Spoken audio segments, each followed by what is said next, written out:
So we have a solar eclipse coming up on Monday, the 8th of April 2024. That would be the 28th of Ramadan this time around. And the question is, what do we do when we have a solar eclipse? First off, know that this actually happened at the time of Sayyidina Rasulullah sallallahu alayhi wasallam. And it is a sunnah that we perform 2 raka'at salat during the time of the solar eclipse. So find out from your local municipalities or local government what time the solar eclipse is expected to hover over your area.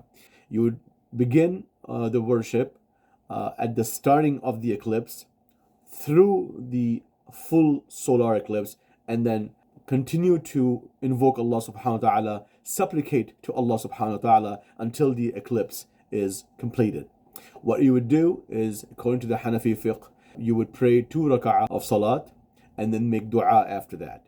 It should be led in jama'ah, the solar eclipse salat, known as Salatul Kusuf. Salatul Kusuf would be for a lunar eclipse. For solar eclipse, this would be prayed in jama'ah, in congregation. There will be no azan, no iqama, and also this would be recited quietly. However, some scholars have said, because it is also expected to recite longer surahs during the Salatul Kusuf, it would be permissible if the imam who is leading the prayer recites the surahs louder so that people do not lose their attention and focus.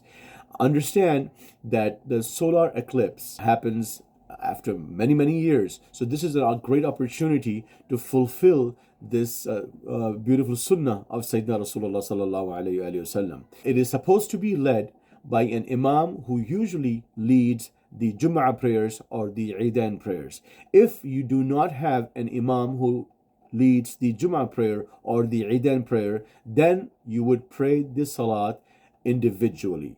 Other persons are not to lead the prayers. There is no khutbah in this prayer either. And longer surahs are supposed to be recited. So if you are Hafiz Quran, then that's great. You can recite Surah Baqarah and Surah Al Imran or any other longer surah in the Quran Kareem. However, if you do not know the long surahs or the imam who's leading is not a Hafiz, then whatever surahs they recite would be perfectly fine. It is not a must that long surahs ought to be recited in these prayers. Now, if you are going to elongate the salat, then the dua after that can be shortened. Or if you shorten the prayers, then the dua after that can be elongated. The point is that the worship should start at the start of the solar eclipse and should end at the end of the solar eclipse. So if by the time you stand up to pray the Salatul Kusuf and the solar eclipse has already ended, then there's no need to perform the solar eclipse prayers, the Salatul Kusuf, because the purpose has gone. These are signs of Allah subhanahu wa ta'ala, as Sayyidina Rasulullah sallallahu alayhi wasallam mentioned. And so therefore, solar eclipse is not related to the death or birth of any individual. Rather, these are signs of Allah subhanahu wa ta'ala that are meant to warn us. And so therefore, we seek Allah's forgiveness and perhaps even avoid an impending punishment of Allah subhanahu wa ta'ala. We seek Allah's forgiveness. May Allah subhanahu wa ta'ala give us the opportunity to worship Him in a way that Allah is pleased by all of us. Barakallahu feekum.